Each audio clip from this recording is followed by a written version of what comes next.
விஜய் வரதராஜ் ஓக்கலுளி ஓக்கலுளி ஓக்கலுளி. அனைவருக்கும் வணக்கம். நீங்கள் கேட்டுக்கொண்டிருப்பது உங்கள் விஜய் வரதராஜின் वक्लुली. आप है तमिल पीपल का लिसनिंग है विजय वरदराज वक्लुली का पॉडकास्ट ये कहना है. வணக்கம் நேர்களே, இது உங்கள் விஜய் வரதராஜின் ஒக்கல் ஒளி. நன்றி, ரொம்ப நன்றி. கொஞ்சம் லேட் ஆக்கிட்டேன், நன்றி. கொஞ்சம் அடுத்த கட்ட வேலைகள் திருப்பி ஆரம்பிக்குது. ஸோ ரொம்ப ஹாப்பியாக இருக்கேன். அதோட ரொம்ப ஹாப்பி சப்போர்ட் ஒக்கல் ஒளின்னு சொன்ன உடனே அனைவரும் எனக்கு அவங்களால முடிந்த சப்போர்ட்டை கொடுத்ததுக்கு. ஸோ யார் அதிகமாக கொடுத்தாங்க, யார் கம்மியாக கொடுத்தாங்க, அந்த மாதிரிலாம் பார்த்து ஷவுட் அவுட்ஸ் அந்த மாதிரிலாம் கொடுத்து வோக்கல் ஆடியன்ஸை அசிங்கப்படுத்த விரும்பலை.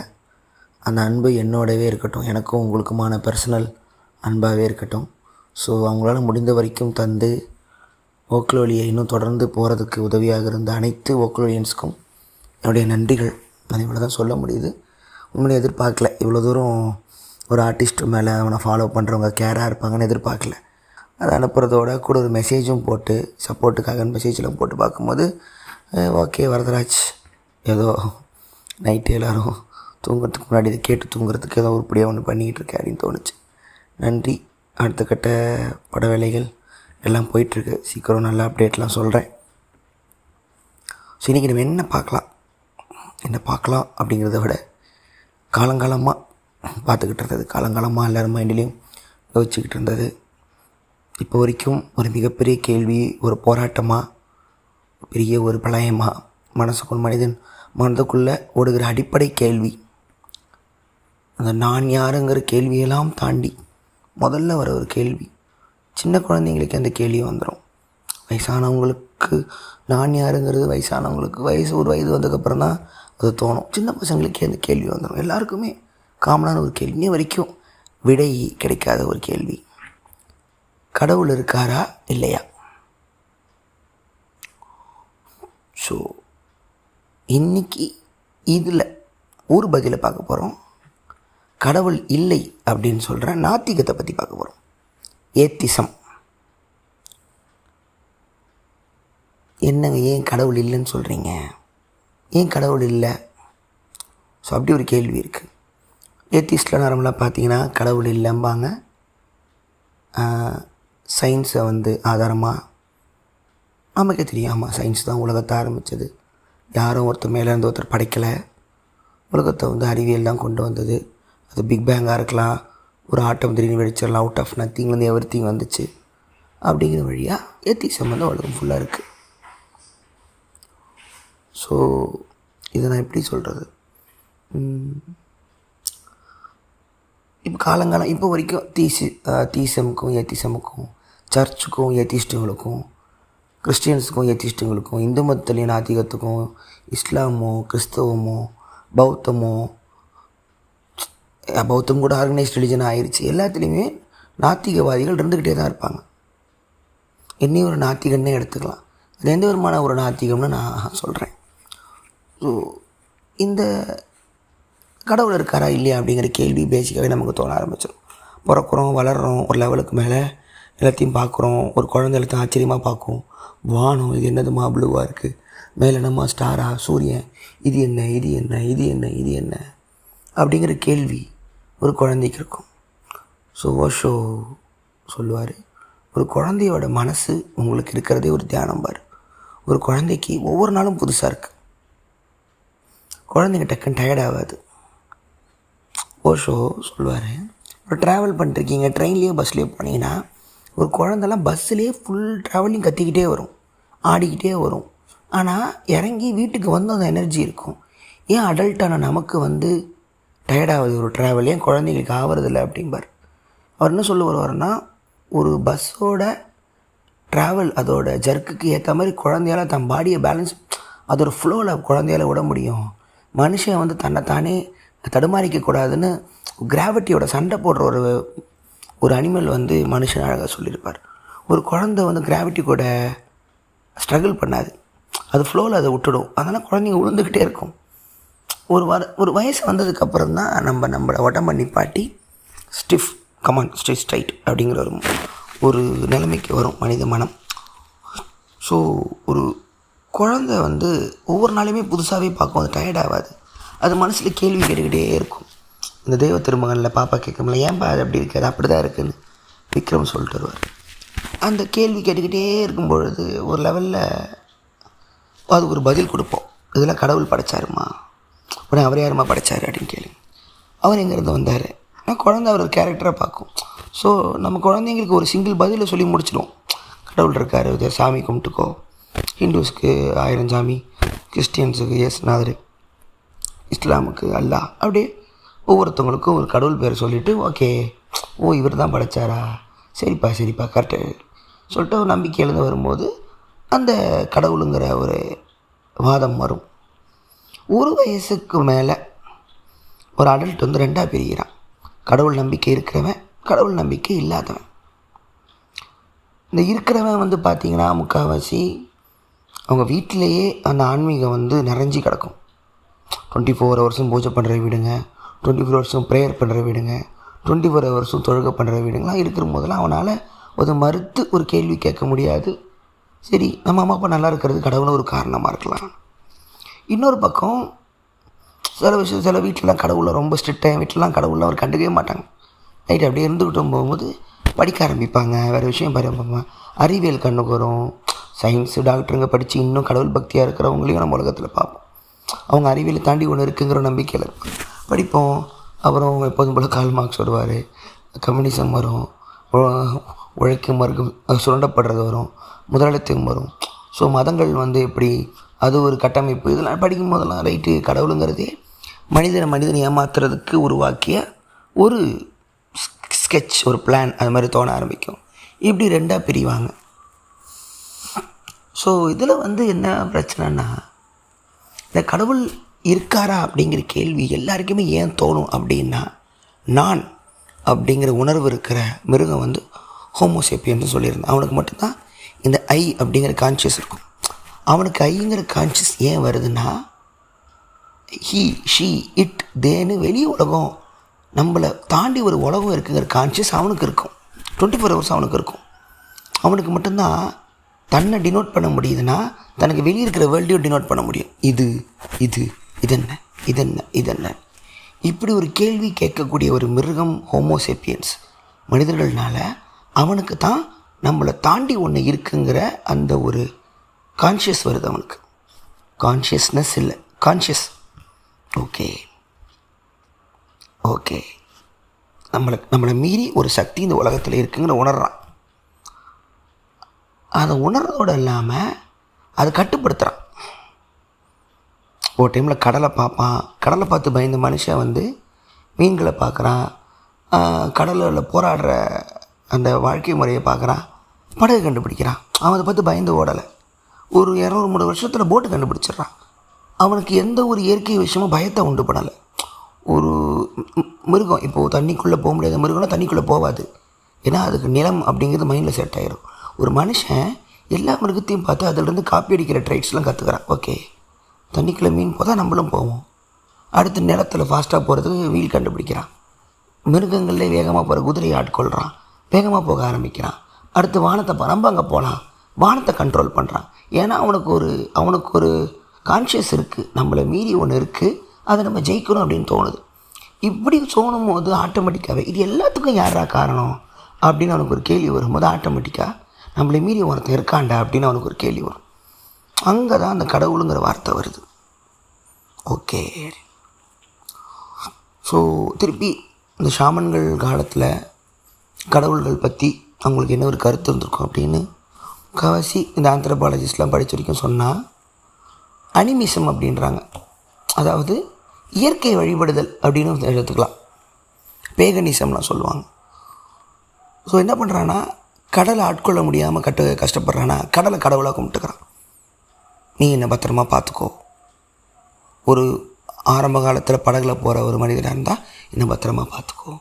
வேட்டையாடுறதுக்கு முன்னாடி அதுக்கப்புறம் அவனுக்கு முன்னாடி இறந்து போனவங்களை கடவுளாக கும்பிட்றான். திடீர்னு பார்க்குறான் ஒரு உயிர் இருக்குது, திடீர்னு உயிர் காணா போயிடுது. அப்போ எங்கே அவர் அவங்கள நினச்சிக்கிறான், அதுக்கு ஒரு சிம்பிள் வரைகிறான், நெருப்பை கடவுளாக கும்பிட்றான். ஏன்னா நெருப்பு வந்ததுக்கப்புறம் தான் மனிதன் வந்து காட்டை கண்ட்ரோல் பண்ணுற பவர் வருது, நெருப்பை கும்பிட்றான். இப்போ வரைக்கும் பாருங்கள், எல்லா ரிலிஜன்லையும் தீ கடவுளுக்கு படைக்கிறதுங்கிறது காமன். டிங் டிங் மணி பெல்லுலேருந்து கிறிஸ்டியானிட்டிலேருந்து எல்லாத்துலேயுமே நெருப்பு, ஃபயர் அப்படிங்கிறது ஒரு சிம்பிள் ஆஃப் காட். அது அந்த அக்னியெலாம் முதல்ல வருது பாருங்கள். ஏன் முதல்ல அக்னியை கும்பிடுறாங்க? 4 செங்கலை போட்டு அக்னியை போட்டு எண்ணெயை ஊற்றுனாலும் நெருப்புங்கிறது எதை போட்டாலும் நெருப்பு முழுங்கிக்கும். இந்த வேதம்லாம் படிச்சிருக்கேன் நிறைய, அது ஒரு இங்கிலீஷ் ட்ரான்ஸ்லேஷன்லாம் இருக்கும். அதிலலாம் வந்து அக்னி வந்து என்ன சொல்லுவாங்கன்னா, ஏன் அக்னியை வந்து அதிகமாக பிரஜாபதி, இந்திரன், வர்ணன்லாம் கும்பிடும்போது அக்னியே முதல்ல வரான்னா, அக்னி எல்லாத்தையும் உள்ளே வாங்கிப்பான், எல்லாத்தையும் ஏற்றுப்பான். ஸோ கடவுளுக்கு தர பரிசை வாங்கிக்கிறவன் அக்னி. ஸோ மனிதனோட மண்டகணத்தை பாருங்கள். நான் உனக்கு ஒன்று படைக்கிறேன், அதை எடுத்துக்கோன்னா அக்னி வாங்கிக்கும். இன்னொன்று, என்ன ஆனாலும் அக்னி மேல் நோக்கியே இருக்கும், வானத்தை நோக்கி. அது அப்படியும் பார்க்குறாங்க ஃபயரை. ஸோ அதை ஒரு சாமியாக கும்பிட ஆரம்பிக்கிறான். காற்றை கும்பிடுறான், மிருகங்களை கும்பிடுறான், தன்னோட கட்டுப்பாட்டுக்கு உள் ஆகாததெல்லாம் கடவுளாக கும்பிடுறான். அப்புறம் தன்னையே கடவுளாக மாற்றிக்கிறான். அது வேறு, ராஜாவாக வரான், கடவுளாக வர்றது வேறு. ஸோ இப்படி போகும்போது முன்னோர்களை கும்பிடுறான், நமக்கு முந்தின ஒரு வழித்தோன்றல் கண்டுபிடிக்கிறான். ஸோ அவனோட உலகத்தில் இருக்கிறத தான் கடவுளாக கும்பிட ஆரம்பிக்கிறான். அப்போ ஒரு ஆர்கனைஸ் ரிலிஜன் இல்லை, புனித நூல்கள் வரல, அந்த எந்த ஒரு விஷயமும் அப்போ ஆரம்பிக்கல. அவனுக்கு அவன் உலகத்தில் அவனுக்கு தெரிஞ்ச காட்டு பாடலில் இருக்கிற கல்லோ, மண்ணோ, புயலோ, நெருப்போ, நீரோ, ஆகாயமோ, வானமோ எல்லாமே அவனுக்கு கடவுளாக மாறுது, வழிபடுறான். அப்புறம் எப்போதும் போல் விவசாயம் வருது, சூரியன் தேவைப்படுது, சூரியனை கும்பிட்றான். இரவு நிலாவை கும்பிட்றான். இது அவன் கண்ணுக்கு தெரியும், நட்சத்திரத்தை கும்பிட்றான். ஓகே, முடியுது. ஸோ அந்த கடவுள்னு ஒரு மனிதன், ஒரு காட் அப்படிங்கிற அவனுக்கு எப்போ தோணிருக்கும்? இதெல்லாம் தாண்டி இதெல்லாம் நீங்கள் நல்லா பாருங்கள். பைபிளில் God created man in his own image அப்படின்னு வரும். பட் ஓஷோவோ நீச்சேவோ சொல்லுது man created God in his own image அப்படிம்பார். மனிதன்தான் தன்னுடைய உருவத்துக்கு ஏற்ற மாதிரி, அதாவது கடவுள்னால் அவன் என்ன மாதிரி தான் இருக்கணும் அப்படிங்கிற தலக்கணத்தோட உச்சம்தான் கடவுள் மனிதன் மாதிரி இருக்கணுங்கிறான். இன்னொன்று கேட்குறேன், இப்போது கடவுள் வந்து மனிதனை படைக்கிறான்னா அவன் மனிதனோட ஒரு அதிகமான ஒரு உருவமாக தான் இருக்கணும். ஒரு ஆர்டிஸ்ட்டு தன்னை விட வேறு ஒரு உருவத்தை தான் படைப்பான். அப்படின்னா கடவுள் கண்டிப்பாக மனுஷனாக இருக்க வாய்ப்பே இல்லை. ஸோ அது வந்து எங்கே ஆகுதுன்னா அவனுக்கு தலக்கணம் வருது. உலகத்தை கண்ட்ரோல் பண்ணிட்டோம், so we are the lord of this world. அப்போ கடவுள் எப்படி இருக்கணும்? ஒருத்தன் நம்ம தானே இருக்கணும் அப்படிங்கிற திமிரில் தான் ஒரு மனிதனை வந்து கடவுளாக படைக்கிறான். ஆரம்பத்தில் பெண்கள் கடவுளாக இருந்தாங்க, காடஸ் ரிலிஜன்லாம் பேசியிருப்பேன். அதுக்கப்புறம் ஆண் கடவுள் வருது, பேட்ரியார்க்கல் வேர்ல்டு வருது. ஸோ ஓடும்போது ரிச்சுவல் கண்டுபிடிக்கிறான், சாக்ரிஃபைஸ் கண்டுபிடிக்கிறான். பலி கொடுக்கறது காலங்காலமாக இருக்குது. ஹியூமன் சாக்ரிஃபைஸ் ரொம்ப வருஷமாக இருக்குது. ஆதிகால கடவுள் தொழில் பலி. ஏன்னா அவனுக்கு உயிர் அப்படிங்கிறதே அவனுக்கு ஒரு கிஃப்ட் மாதிரி பார்க்குறான். ஸோ ஒரு போர் போனால் ஒரு போர் கைதிகளை ஒரு ராஜா காட்டுவாசிகள் டைமில் சிவசங்கராக பிடிக்கிறான்னா போர் கைதிகளை தன்னோட கடவுளுக்கு பலி கொடுத்து அந்த கடவுளை சந்தோஷப்படுத்துறது பழக்கமாக இருக்குது. இது உலகம் ஃபுல்லாக இருக்குது. ரொம்ப முக்கியமாக இருந்தவங்க நம்ம சவுத் அமெரிக்காவில் மாயன்ஸ் சிவிலைசேஷன்லாம் அவனுங்க அதாவது உயிர் இருக்கும் பொழுதே கையை விட்டு ஹார்ட்டை எடுத்து கடவுளுக்கு கொடுக்குற இதுவெல்லாம் மாயன்ஸ் இருந்திருக்கானுங்க, போர் கைதிகளை. ஸோ பலி கொடுக்கறதுங்கிறது அவனுக்கு வந்து ஒரு மிகப்பெரிய கிக்காக இருக்குது கடவுளுக்கு. மகாபாரத போரில் பலி ஒருத்தனை கொடுத்தா தான் போருக்கே போகணுன்னெலாம் இருக்கும். ஸோ 2 பேர் ஒரே ஜாதகத்தில் இருப்பாங்க. நான் போய் இறந்துக்கிறேன் அப்படின்னு இவர் போனதுக்கப்புறம் நம்ம அர்ஜுன் வந்து தப்பிச்சிடுவான், அவன் கடைசி ஸ்கெட்ச் போட்டுனே இருப்பான். ஸோ இந்த ரிச்சுவல் வந்து எடுத்துக்கிறான், போட்டு கடவுளை சாந்திப்படுத்துகிறாங்க, அப்படி வருது. ஸோ இங்கேருந்து ஆரம்பிக்குது. ஒரு போருக்கு போகும்போது கும்பிட்டுட்டு போகிறது முதலில் கடவுளும் எடுத்துக்கிறான். இது எல்லாமே ஒரு சின்ன லெவல் கம்யூனிட்டியில் தான் இருக்குது. ஒரு காடு, ஒரு கிங்டம் அவங்களுக்குள்ள அப்படின்னு சொல்லிட்டு. அப்புறம் இந்த ஈக்வினாக்ஸ், சூரியன் கம்மியாக இருக்கிற நாட்கள், அதிகமாக இருக்கிற நாட்கள், ரெண்டு ஒரு பாயிண்ட் இருக்கும். சாலிஸ்டிஸ் மாறுங்க, அதை கும்பிட ஆரம்பித்தான். நீ இங்கிலாண்டில் இருக்கிற ஸ்டோன் ஹெட்ஜ் மாதிரி இதெல்லாம் அந்த காலத்தில் கோயில். அதாவது சூரியன் கரெக்டான ஈக்வினாக்ஸ் போயிட்டு வர இடத்துல சூரியனோட ஒளி வந்து செவுத்தில் படுற மாதிரிலாம் அப்போ பிளான் பண்ணி வரைகிறானுங்க. இயற்கையோட climatic season, tour cycles, moon phases, sun ஃபேஸஸ்லாம் கவனிக்கிறான். அதில் இந்த கான்ஸ்டலேஷன் வருது, ஜோடியாக் வருது, ஆஸ்ட்ரானமின்னு நட்சத்திரங்களை கும்புறதுலேருந்து அவனுக்கு தெரிஞ்சதெல்லாமே, கைக்கு படாத எல்லாத்தையுமே கடவுளுங்கிற ஒரு கட்டுப்பாட்டில் கொண்டு வந்துக்கிட்டு இருக்கான். இது வரைக்கும் கூட பிரச்சனை இல்லை. எங்கே பிரச்சனை ஆரம்பிக்குதுன்னா, ஒரு மதம், ஒரு ஆர்கனைஸ்டு ரிலீஜியன் வரும்போது தான் மனுஷன் ஒரு பெரிய பிரச்சனை ஒன்று க்ரியேட் பண்ணுறான். ஸோ இப்போ என்ன ஆகிடுது, இந்த வார்த்தைகள் கண்டுபிடிச்சி இந்த பிரிண்டிங்லாம் வரும்பொழுது, அதுக்கு முன்னாடி வரைக்கும் இருந்துச்சு. அதுக்கு முன்னாடி வரைக்கும் எப்படி இருக்கும்னா, இந்த பேகனிசம்லாம் தாண்டி அந்த காலத்துலலாம் மிஸ்ட்ரி ஸ்கூல்ஸ் அப்படிம்பாங்க. இந்த படித்து பாருங்கள், நெட்டில் போடுங்க. மிஸ்ட்ரி ஸ்கூல்ஸ் அப்படின்னா இந்த அவேர்னஸ் மெடிடேஷன்லாம் சொல்கிறேன்ல, அதெல்லாம் கற்றுக் கொடுக்குற பள்ளிக்கூடங்கள் உலகம் ஃபுல்லாக இருந்திருக்கு. க்ரீக்கில் பிளாட்டோ, அவங்களாம் மிஸ்ட்ரி ஸ்கூல்ஸ் எல்லாம் வேர்ல்டு ஃபுல்லாக ட்ராவல் பண்ணியிருக்காங்க. பித்தாகரஸ் ஈஜிப்டில் போயிட்டு அங்கே இருக்கிற மிஸ்ட்ரி ஸ்கூலில் அவரை அலோவ் பண்ணாங்க அப்படின்னு ஒரு பேர் இருக்குது. நம்ம ஈஜிப்ட் க்ரீக்கை விட ரொம்ப ஏழு civilisation, magic, astrology, numerology, ஹைரோக்ளிப்ஸ், writing எல்லாத்தையும் கற்றுக்கிட்டவனுங்க. So mystery ஸ்கூல்ஸுமாங்க. இன்னொன்று, இயேசுநாதரே மிஸ்ட்ரி ஸ்கூல்ஸில் போய் கற்றுக்கிட்டு வந்த ஒரு ஸ்டூடெண்ட், அவர் ஹெர்மெட்டிக் ஸ்டூடெண்ட்டுமாங்க. அவர் அங்கே கற்றுக்கிட்டு வந்த விஷயத்த தான் ஊர் மக்களுக்கு ரொம்ப சிம்பிளாக சொல்லும்போது தான் அவரை க்ரூசிஃபை பண்ணாங்க. அதாவது the kingdom is in your self, உங்களுக்குள் ராஜாங்கம் இருக்கிறதுங்கிறத அவர் அவேர்னஸ்ஸு, கான்ஷியஸ் தான் சொல்லியிருக்காரு. அவங்க போய் ராஜா கிட்ட, பிரதர் அவன் உங்களை இறக்கிட்டு அவன் அந்த ராஜா சிம்மாசனத்தில் உட்காரணும் டைலாக் விட்டுனுக்கிறான்னு மாற்றி மிஷின் ரூல் பண்ணி அந்த பாவப்பட்ட மனுஷனை தூக்கி அடிச்சிட்டாங்க. அவர் உண்மையிலே வாழ்ந்த ஒரு ஃபிலாசபர்னு சொல்கிறாங்க.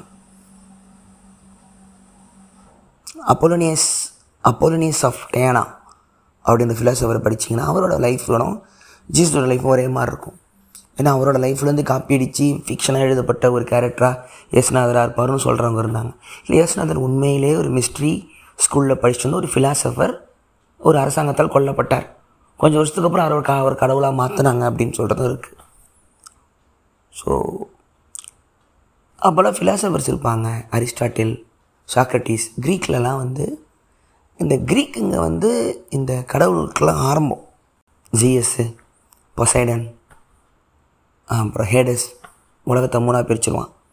ஹெவன், ஹெல், நார்மல் வேர்ல்டு, அப்புறம் சி, ஓஷன். அவன் எப்படின்னா கடவுளை அன்கண்ட்ரோலபிள் ஃபோர்ஸஸ் கடவுளாக்குறவன் அவன். க்ரீக் ஒரு மனிதன் அதிகமாக பயப்படுறதுக்குன்னா இடி மின்னலுக்கு ஜிஎஸ்கேல இடியை கொடு, அடுத்து மரணத்துக்கு ஹேடஸ் போடு, அடுத்து கடலுக்கு பொசைடன் வச்சுக்கோ. அப்படி அவன் சிம்பிளாக தான் இருந்தான். அப்புறம் இவங்க வந்தாங்க மியூசஸ்ஸு, அப்புறம் பெண்கள் ஆரக்கல், டெல்ஃபி அப்படின்னு அது ஒரு தனியாக போகும், அதுக்குள்ளே நம்ம போக வேணாம். ஸோ ரோம் வந்தான், க்ரீக்கை காப்பி அடித்தா கொஞ்சம் கொஞ்சமாக அழிஞ்சு போச்சு. ஸோ இவர் ஒரு ஃபிலாசபராக இருந்திருக்கலாம் இயேசுநாதர்ன்றாங்க, ஒரு மனிதனாக வாழ்ந்திருக்கலாம் அப்படின்றாங்க. இந்த ரீசெலெக்ஷன்லாம் அப்புறமா அவர் ஒரு மதமாக க்ரியேட் பண்ணுறதுக்கு உருவாக்கப்பட்ட ஒரு இதுவாக இருக்கலாம் அப்படின்றாங்க. அப்போ க்ரீக், ரோம் அந்த டைம்லலாம் அவங்களோட ராஜாங்களோட ஆட்டம்லாம் எப்படின்னா ரொம்ப லைட்டாக எங்களுக்கு தான் எல்லாமே சொந்தம் அப்படின்னு இருக்கும் பொழுது மக்களுக்கு எழுச்சிக்கு ஒரு ஃபிகர் தேவைப்பட்டுச்சு. ஹேல் சேகுவரா மாதிரி, கியூபாவுக்கு தேவைப்பட்ட மாதிரி. ஸோ அப்போ அவங்க இயேசுநாதரோட கதையை எடுத்துக்கிட்டாங்க. ஏழைகளுக்காக வாழ்ந்த ஒருவர் அப்படின்னு நம்ம கால் மார்க்ஸ் மாதிரி இயேசுநாதர் எடுத்துக்கிட்டாங்கன்னு ஒரு விஷயம் இருக்குது. ஸோ அப்போ முறை இந்த க்ரீக் ரோம் நகரத்தெல்லாம் ஒரு கடவுளுக்காக நான் கொலையும் செய்வேன் அப்படின்னு இயேசுநாதரோட ஃபாலோவர்ஸ், இவங்களாம் ஓல்டஸ்ட் ஃபாலோவர்ஸ், நல்ல ஒரு பேர் இருக்கும் அவங்களுக்கு, மறந்துடுச்சு. ராஜாங்களெல்லாம் கொலை பண்ண போனாங்க. எனது இவங்களுக்கான ஆட்சி, எங்கள் கடவுளை நீங்கள் ஏமாற்றிட்டு, நல்லா பாருங்கள், இயேசுநாதரே அப்படி சொல்லலை. அவர் அமைதியாக இருந்து இறந்துட்டு கூட போயிருந்துருக்கலாம். ஸோ இவரோட டீச்சிங்கை நான் கொண்டு வரேன்னு மனிதன் ஒரு கடவுள் நிலைக்கு இருக்கப்பட்ட ஒரு மனிதன் இறந்ததுக்கு அப்புறம் தான் ஒரு மனுஷன் அவர் கடவுளாக மாற்றுறான். ஸோ ஓஷோ சொல்லும், புத்திசம் புத்தர் இறந்ததுக்கு அப்புறமே அழிஞ்சு போச்சும்பார். ஏன்னா புத்தர் இருந்திருந்தாருன்னா இருக்கிற வரைக்கும் புத்திசம் ஆளும். ஏன்னா புத்தர் தான் சாட்சி. நீங்கள் எப்படி கொண்டு போகிறது நம்மளோட சங்கத்தை, ஏதாவது ரூல்ஸ்னால் அங்கே புத்தரே அதுக்கு பதிலாக உட்காந்துருப்பார். அவர் இறந்ததுக்கப்புறம் எவன் வேணா அங்கே வரலாம், எவன் வேணால் சொல்லலாம். எங்களுக்கு கூட சொன்னார்ப்பா புத்தர், அதை வந்து மாதத்துக்கு ஒரு முறை தான் பண்ண சொல்லுங்க. நான் அன்றைக்கி கேட்ட மாப்பிள்ள மாதத்துக்கு 4 நாள் சொன்னாருன்னு இந்த சண்டைகள்லாம் வரும். இதுதான் தேராவதம், மகாயனம், இகாயனம்னு திபெத்திய புத்திசம்னு கண்ட பிரிவாக ஆனது எப்போ? புத்தர் இறந்ததுக்கப்புறம் தான். புத்தர் இருக்கும்போது கேட்டதானே வாயை வச்சுருப்பார் அவர், மூடிக்கிட்டு தியானம் பண்ணுங்கிறான்னு. ஸோ இப்படி தான் ஒரு மதம் ஆரம்பிக்கும் பொழுது, ஒரு ஆர்கனைஸ்ட் ரிலிஜனாக மக்களால் எடுக்கும் பொழுது தான் அது ப்ராப்ளம் ஆகுது. ஸோ அடுத்து என்ன வருது? மக்கள்கிட்ட வந்து ஏப்பா இவரை நான் ஃபாலோ பண்ணால் எனக்கு என்னப்பா கிடைக்கும்? உனக்கு இந்த உலகம் டார்ச்சராக இருக்குல்ல, மேலே ஒரு உலகம் இருக்குது, சொர்க்கம், அங்கே நீ போகலாம், அவங்களுக்கு வேணுங்கிறது கிடைக்கும். அப்படியா? எப்படி சொல்கிற? ஐயோ எங்கள் கடவுள் இறந்தார்ல, அவர் அங்கே தான் போனார், நான் பார்த்தேன். நான்ப்பா சொல்கிறேன், உண்மையாக சொல்கிறான். ஸோ ஒரு ஃபிக்ஷன், ஒரு ஸ்டோரி, ஒரு மித்தாலஜி, ஆதிகால கதைச்சொல்லி தானே மனுஷன், அது ஈஸியாக அவங்களுக்கு உட்காந்துருது, நம்ப ஆரம்பிக்கிறாங்க, பரவ ஆரம்பிக்குது.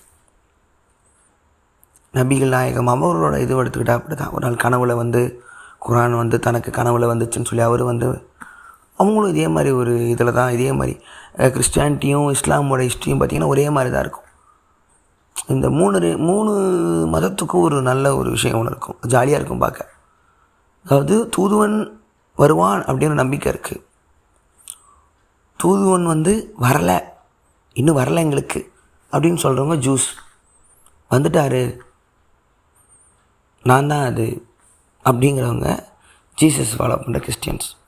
அதெல்லாம் வரல, கடவுள் மேலே தான் இருக்கார், நான் ஒரு சாதாரண மனிதன், நான் கடவுளால் ஆக முடியாது, மனிதனாக பிறந்து இறக்க போகிற ஒரு தூதுவன் நான் தான் அப்படின்னு நபிகள் நாயகம் சொல்கிறார். இவ்வளோ தான். ஜூஸ் ஒத்துக்கல, ஜீசஸ் நான் தாங்கிறாரு, நபி தாங்கிறார். ஸோ ஜீசஸ் வந்து நான் கடவுளுங்கிறாரு, நபி வந்து நான் கடவுள் இல்லை, அவர் மேலே இருக்கார், நான் அவரோட தூதுவன். இந்த 3 குட்டி தான், இந்த குட்டி சின்ன விஷயம் தான் 3த்தையும் பிரிக்குது. இந்த 3த்துக்கும் நடுவில் மாட்டிக்கிட்டு இந்த ஜெருசலம் மாட்டிக்கிட்டு இன்னை வரைக்கும் ஒரு போர் நடக்குது. நல்லா பாருங்கள், ஒரு கதையில் மாட்டிக்கிட்ட ஒரு ஊருங்க, இன்ன வரைக்கும் சண்டை, அது யாருக்கு சொந்தம்னு. ஏன்னா அந்த 3 மதத்தோட வரலாறு, புனையப்பட்ட வரலாறோ ஒரு நிஜத்தில் இருக்கிற ஒரு மண் மேலே உட்காந்தாலும் இன்னை வரைக்கும் அடிச்சுக்கிட்டு சாகுறாங்க. இன்னை வரைக்கும் எங்களுக்கு தான் சொந்தம். இந்த கிறிஸ்டியன் வார்ஸ், இந்த குருசேட்ஸ்லாம் என்னது? குருசேட்ஸ்னால் ஹோலி லேண்ட் யாருக்கு சொந்தம்? எங்களுக்கா உனக்கா? ஏன்னா ஒரு மனிதன் இன்னொரு மனிதனை கொல்றதுக்கு கடவுளுங்கிற பேர் ரொம்ப ஈஸியாக இருக்குது. அன்னைக்கு நீங்கள் என்ன பண்ணீங்க அவரை அப்படின்னு இப்போ ஒரு 50 வருஷத்துக்கு முன்னாடி ஒரு ஹிஸ்டாரிக்கல் டாக்குமெண்ட் இருக்கலாம். கடவுளுங்கிற கதையை எழுத்தா நீங்கள் நம்பிடுறீங்கள. 5000 வருஷமாக பிரம்மனோட தலையில் காலில் இடுப்புலன்னு சொல்லி ஜாதிங்கிற பேரில் இந்த ஊரில் அடிமையாக்க முடியுதில்ல, எல்லாருமே நம்புகிறோம்ல. அதை விட்டு வெளியே வர முடியுதா சொல்லுங்கள்? கண்கூடாக பார்க்காத ஒரு விஷயத்தை நம்பி நம்ம இவ்வளோ வருஷம் ஒரு இவ்வளோ பெரிய பிரதேச மக்கள் எப்படி உட்கார முடியுது? அதுதான் கடவுளோட பவர்.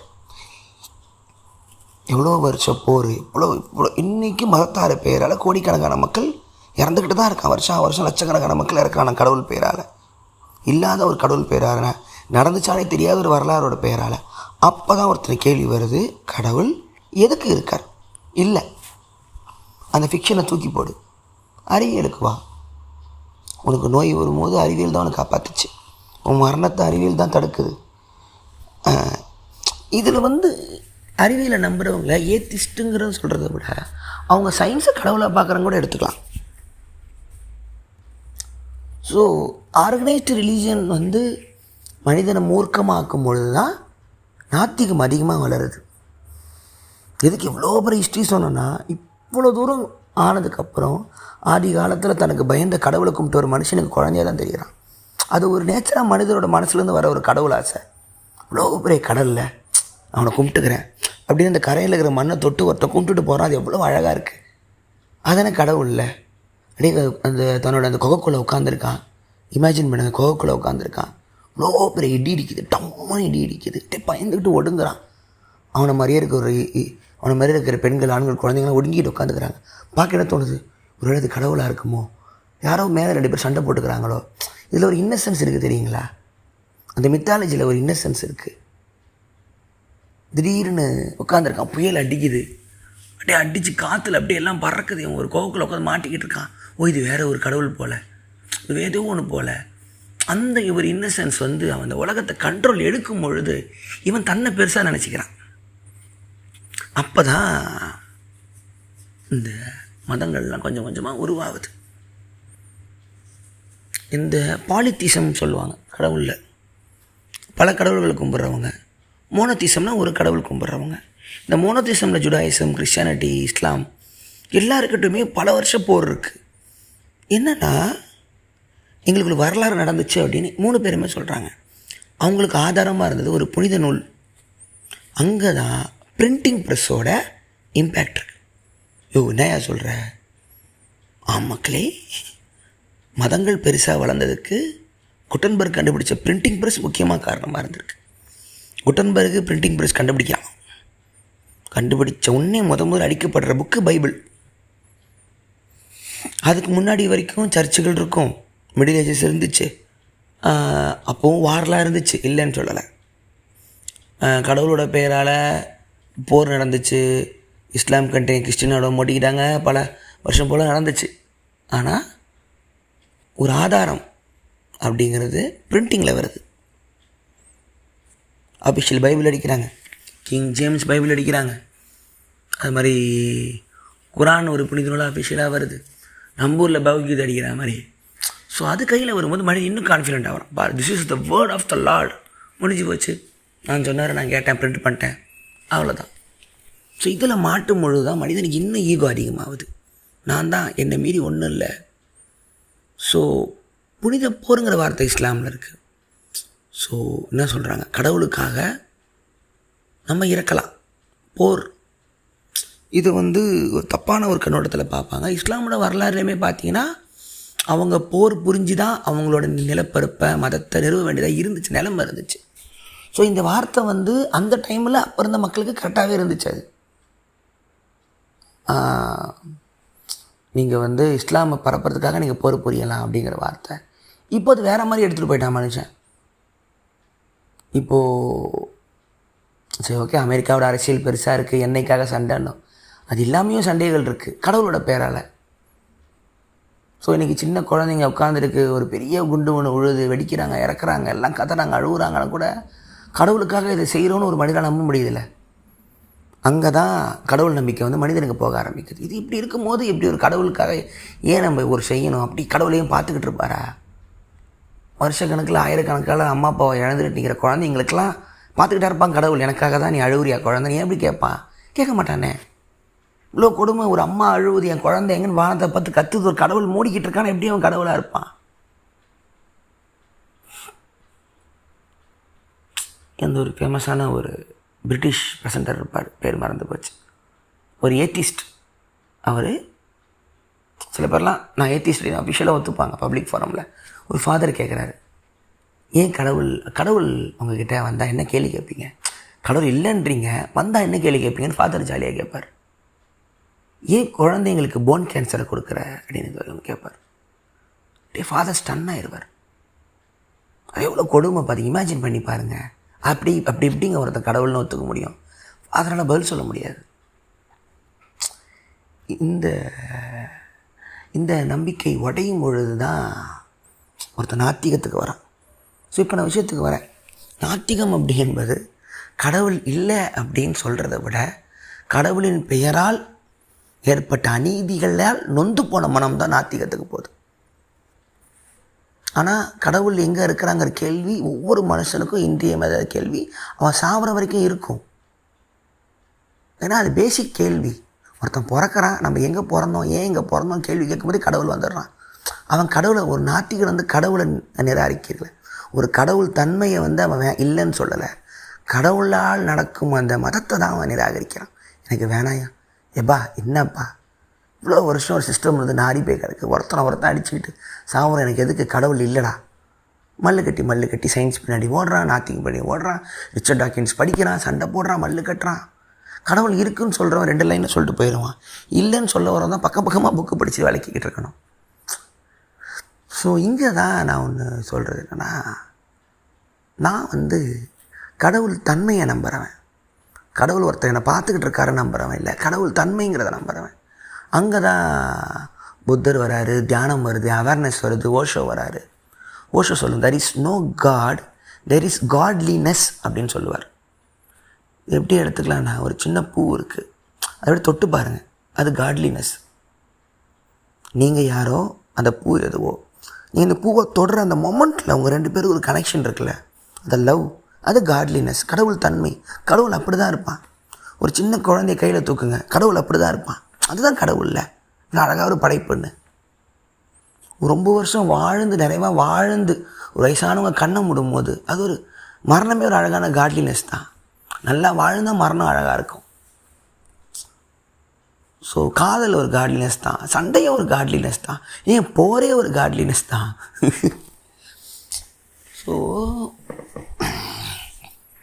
என்ன சொல்கிறது, அந்த தன்மை போகுது, தன்மை இருக்குது.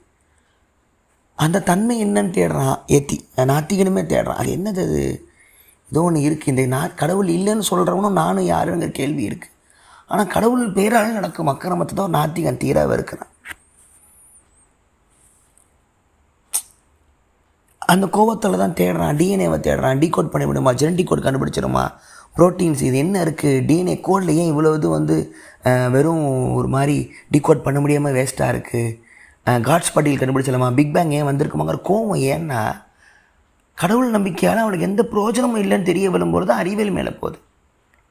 திடீர்னு ஒரு வியாதி வருது, இப்போ கொரோனா வருது, 2 வருஷம் உட்காந்துருக்கோம், கடவுள் வரல, வேக்சின் தான் வருது, அது லேபில் தான் ஒருத்தர் உட்காந்துக்கிட்டு அந்த கொஞ்சம் கொஞ்சமாக அவனுங்க நமக்காக கண்டுபிடிக்கிறானுங்க டெஸ்ட் எடுத்து. பல ஆயிரம் டாக்டருங்க இறக்கும் போது தான் நம்மளை காப்பாற்றுற மருந்து வருது. இங்கே கடவுள் எங்கே போனாங்க? முதல்ல கோயிலை தானே மூடணும். அப்போது நான் என்ன சொல்கிறேன்னா, அந்த கண்டுபிடிக்கப்பட்ட அந்த அறிவியலே ஒரு கடவுள் தான், சயின்ஸே ஒரு கடவுள் தான், கடவுள் தன்மை தான். எல்லாமே இங்கே இருக்குது, எல்லாமே நம்மகிட்ட கொடுத்துட்டு தான் போயிருக்கு. ஸோ அந்த கண்டுபிடிக்கிற லேபில் உட்காந்து மாஸ்க்கை போட்டுக்கிட்டு கண்ணில் ஃபாக விட்டுக்கிட்டு அத்தனை டாக்டருங்களும் கடவுள் தான். கடவுள் தன்மை கொண்டு ஒரு உயிரினம் தானே மனுஷன், அதை அப்படி தான் பார்க்கணும்.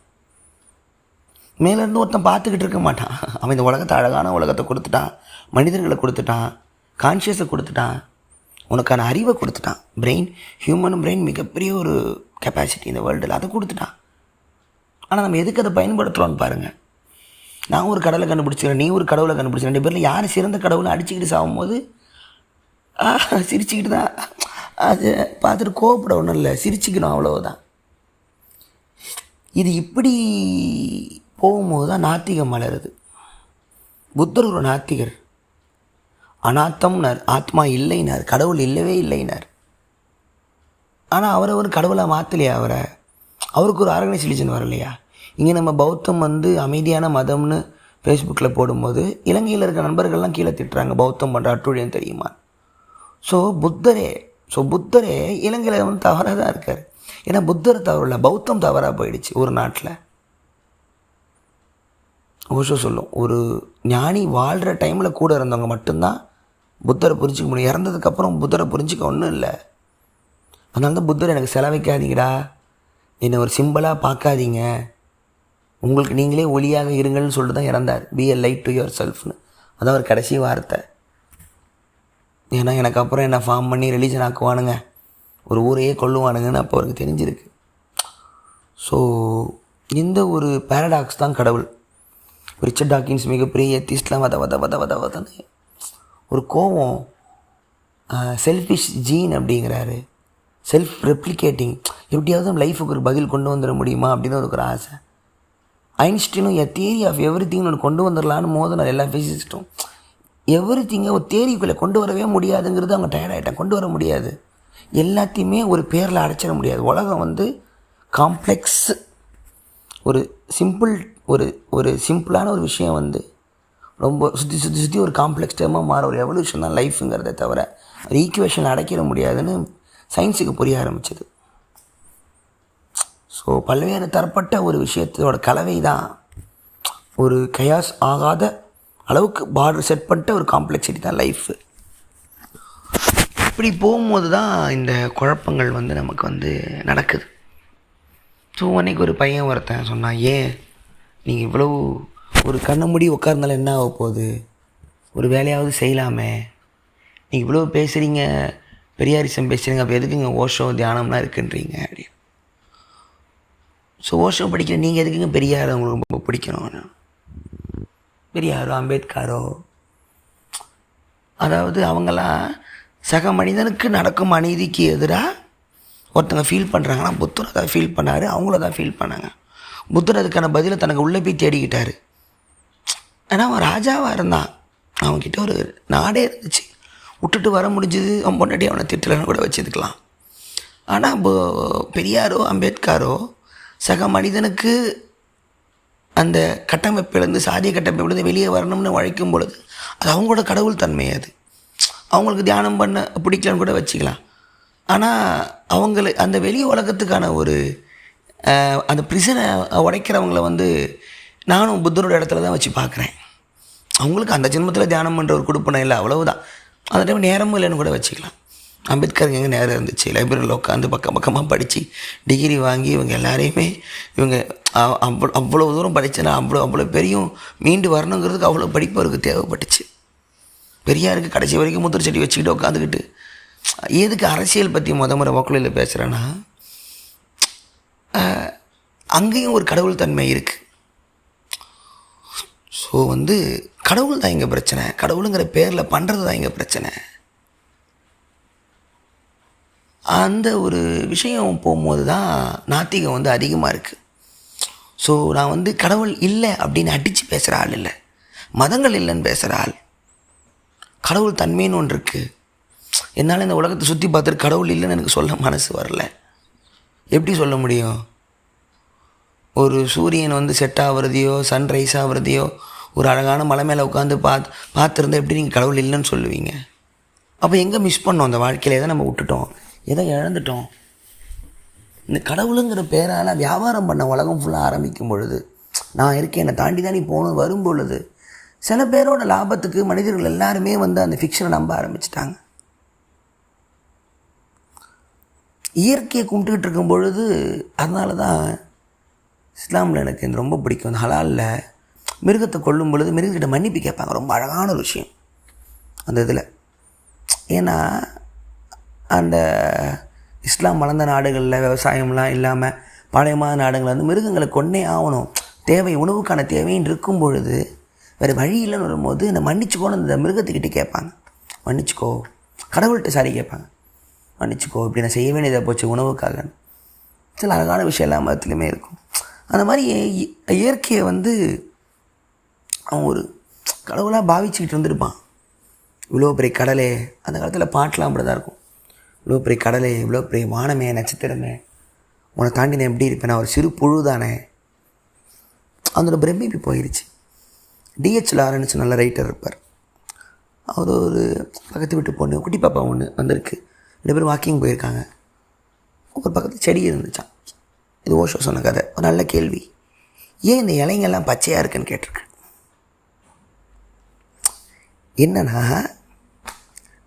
எப்படி பச்சையாக இருக்குதுன்னு கேட்டால் நீங்கள் காரணம் சொல்லலாம். ஃபோட்டோசிந்தசிஸ், உள்ளே இருக்கிற கெமிக்கல் ஸ்ட்ரக்சர், அதோட plant, mitochondria, plant cell, sunlight, 1000 கதை அடித்து விடலாம். எப்படி பச்சைன்னு கேட்கல, ஏன் பச்சையாக இருக்குதுன்னு கேட்டிருக்கு. அதுக்கு பதில் கிடையாது, ஒய்ங்கிற பதில் கிடையாது. அது ஏன் பச்சையாக இருக்குன்னா அது பச்சையாக இருக்குமா, அவ்வளோதான். ஸோ அந்த க்ரீன்னஸ் இருக்குல்ல, அதுதான் கடவுள். உங்களால் பதில் சொல்ல முடியாமல் அந்த நெஸ்ஸில் வரீங்களே, ஒயிட்னஸ், லவ்னஸ், ப்ரெசன்ட்னஸ் இருக்குல்ல, அதுதான் கடவுள். அதுதான் நம்ம இழந்துக்கிட்டு இருக்கோம் ஒவ்வொரு நாளும். எவ்வளோ வருஷம் இந்த ஜாதிங்கிற கட்டமைப்பு பாருங்கள், எவ்வளோ வருஷம் கடவுளுங்கிற பேரால் எவ்வளோ வருஷம் நமக்குள்ளே நம்மளே நீ மேலே நீ கீழே, நமக்குள்ளே எவ்வளோ வருஷம் வெளியே வர முடியாத ஒரு சிறையை கடவுளால் தர முடியுது பாருங்களேன். நம்பிக்கையில் நம்ம, ஏன்னா மரணத்து மேலே ஒரு பயம் கடவுள் மேலே நம்பிக்கை கொடுத்துரும். ஸோ மரணத்தோட பயத்தை போக்குங்கன்னு தான் புத்தரே ஆரம்பிக்கிறார். அவருக்கு எங்கெல்லாம் பிரச்சனை இருக்குது, தடுக்குதுன்னு தெரிஞ்சிருக்கு. ஸோ ஒரு நாத்திகவாதி அங்கேருந்து தான் உருவாகிறான். கம்யூனிஸ்ட் எல்லாருமே நாத்திகவாதிகளாக இருப்பாங்க. ஏன்னா கால்மாஸோட கணக்கிலிருந்து மதமே religion is the opium of the masses. மனிதர்களை, ஒரு லட்சக்கணக்கான மனிதர்களை உடனே ஏமாற்றக்கூடிய ஒரு போதையும் இருந்தாங்க. நான் மதத்தை பார்க்கிறேன்ட்டார். ரிலீஜியன் தான் சொல்கிறார், பட் காடு சொல்ல. Religion system, system of rules. அது இதுதான்ப்பா ஸ்டோரி. அந்த கடவுளுக்கு இது புக்கு. இதை மீறினீங்கன்னா உங்களுக்கு நரகம். ஒரு ராஜாவை பார்ப்பான், நீ பார்க்க செம்மையாக இருக்கிற, என் கடவுளை ஃபாலோ பண்ணதால கொண்டு ஓகே அப்படின்ட்டுருவான் ராஜா. கடவுளை நான் ஸ்டேட்டஸ்க்கு அடுத்தவனை வைக்கிறாங்க கீழே. ஸோ ஏத்திசம் இதைத்தான் எதிர்க்குது. அறிவியல் மூலமாக நடந்துடாதா? அறிவியல் மூலமாக ஜெயிச்சிட முடியாதா? ரிலீஜியஸ் வார்ஸ்லாம் போட்டிங்கன்னா என்னடா இவ்வளவு கேவலமாக நடக்கும்? ஏன் இந்த மதப்போர்களுக்கு ஏன் முடிவே இல்லை? ஏன்னா கடவுள் ஒரு இல்லூஷனுக்கு முடிவே இருக்காது. ஆனால் அது எல்லாருக்குள்ள ஒரு அடிப்படை கேள்வி. நல்லா புரிஞ்சுக்கிங்க. ஓஷோ சொல்லும், கடவுள் இருக்காரா கடவுள் இல்லையான்னு தான் கேட்குறீங்க. மொத்தம் 2 கேள்வி தான் இருக்குது. ஆனால் 2 கேள்விலையுமே கடவுளுங்கிற வார்த்தை வருது இல்லை. அப்போ உங்கள் 2 பேருமே எதை டினோட் பண்ணுறீங்கன்னு கேட்பார். That's a right question. 2 பேர் சொல்லும் போதும் ஒரு பேரை சொல்லி தான் இல்லையானே ஒருத்தன் சொல்கிறான். அப்போ யாரை சொல்ல வரான்? அதுதான் கடவுள் தன்மை. ஏன் அந்த கேள்வி தோணுதுன்னா, அந்த கேள்வி basic question of every human. எங்கே அந்த கடவுள் எங்கே இருக்கான்? கடவுள் எங்கே இருக்கான்? இப்போ சொல்லுங்கள், கடவுள் எங்கே இருக்கான்? நான் பேசிக்கிட்டு இருக்கேன், நீங்கள் கேட்குறீங்கல்ல, எனக்குள்ளேயும் உங்களுக்குள்ளேயும் தான் இருக்கான்.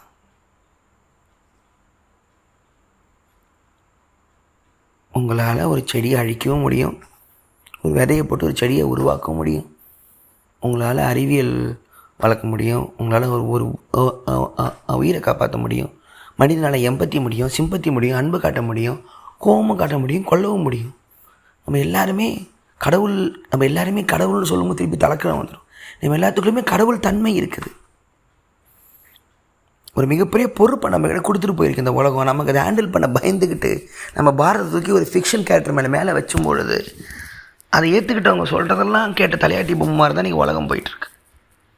ஸோ நாத்திகவாதிகளுங்கிறது அங்கே தான் அவங்க கேட்க வருது. அதுதான் அவங்களுக்குமே டார்வினுக்குமே இறக்கும் பொழுதுமே கடவுள் இருக்காரா இல்லையாங்கிற ஒரு கேள்வியோடு தான் இறந்தாருன்னு அவருக்கு படிச்சிருக்கேன். இந்தளவுக்கு தெரில. எல்லாருக்குமே இருக்கும். பெரிய ஏத்திஸ்டெல்லாம் இறக்கும் பொழுது அவங்களுக்கு ஒரு கேள்வி வரும், இப்போ செத்துட்டு நம்ம எங்கே போகிறோன்னு கேள்வி எல்லா ஏத்திஸ்ட்டுக்கும் வந்துடும். ஏன்னா ஒருவேளை முழிச்சு பார்த்தவங்க சொர்க்கத்திலேயோ நரகத்திலே இருந்தாங்கன்னா அவங்க இவ்வளோ வருஷம் வாழ்ந்தது கொள்கை தப்பாக போயிடும்ல. ஒரு ஏத்திஸ்டோட பயத்தை யோசிச்சு பாருங்கள். எல்லா ஏத்திஸ்ட்டும் பயந்துருவாங்க எண்டில். எப்படியே மறைஞ்சிட்டோம்னா கடவுள் இல்லை, ஓகே கன்விக்ட் ஆகி நம்மளோட கன்விக்ஷன் கரெக்டு. திடீர்னு முழிச்சு பார்த்து நரகத்தில்னா அப்போ நம்ம வாழ்க்கையே பொய்யாயிராதான்னு. ஸோ கடவுள் தன்மைங்கிறது இருக்குது. அது தியானத்து மூலமாக உங்களை உணர முடியும். ஒரு மணி நேரம் கண்ண மூடி உட்காந்து தியானம் பண்ணும்போது உணர முடியும். ஓ நம்மளை மீறி ஒன்று இருக்கியா, நமக்குள்ளே அழகான விஷயம் ஒன்று இருக்கியா, அதை மறந்துட்டு என்னென்னமோ பண்ணிக்கிட்டு இருக்கோம் வெளியில். கொஞ்சம் கொஞ்சமாக புரிய ஆரம்பிக்கும் கடவுள் எங்கேருந்து வந்தான்னு. ஸோ நாத்திகவாதியாக இருக்கிறவங்களுக்கும் நான் ஒன்று சொல்கிறேன், ஏத்திஸ்டாக இருந்தாலும் நீங்கள் சரியான பாதையில் தான் போயிட்டுருக்கீங்க. கடவுள் இல்லை அப்படின்னு மறுக்கிறதுக்கு உங்களை எனர்ஜியை ஃபுல்லாக ஸ்பெண்ட் பண்ணுறதை விட அந்த கடவுள் தன்மை உங்களுக்குள்ளே தான் இருக்குன்னு புரியும் பொழுது அது ஒரு சரியான வகையான நாத்திகம். எங்களுக்கு மதங்கள் வேணாம், எங்களுக்கு மேலே ஒரு கடவுளும் இல்லை, அவன் எனக்குள்ளே தான் இருக்கான் அப்படிங்கிற பொறுப்பு மனிதனுக்கு வரும்போது இந்த உலகத்தை அழகாக பார்த்துப்பான், சக மனிதனை அழகாக பார்த்துப்பான். அது புரியாத வரைக்கும் அவர் எதுவுமே புரியாது. ஸோ நன்றி. இது உங்கள் விஜயவர்தராஜின் ஓக்கலொலி. அதுக்கப்புறம் வேறு என்ன, சப்போர்ட் ஓக்கலொலி அதிகம் சொல்லிடுறேன். உங்களால் முடிஞ்சது எனக்காக மாதம் வச்சுக்கோங்க அப்படின்னு விஜயவர்தராஜ் அப்படின்னு உங்களால் முடிஞ்சது அது எவ்வளவாக இருந்தாலும் எனக்கு ஹாப்பி. அவ்வளோதான். இது அப்பப்போ எண்டிங் நோட் மாதிரி கொடுத்துருக்கேன். சப்போர்ட் ஓக்கலொலி. நன்றி. இது உங்கள் விஜயவர்தராஜின் ஓக்கலொலி. நன்றி. விஜய் வரதராஜ் ஓக்கலொலி ஓக்கலொலி ஓக்கலொலி. அனைவருக்கும் வணக்கம். நீங்கள் கேட்டுக்கொண்டிருப்பது உங்கள் விஜய் வரதராஜின் वकलोली. आप है तमिल पीपल का लिसनिंग है विजय वरदराज वकलोली का पॉडकास्ट ये कहना है.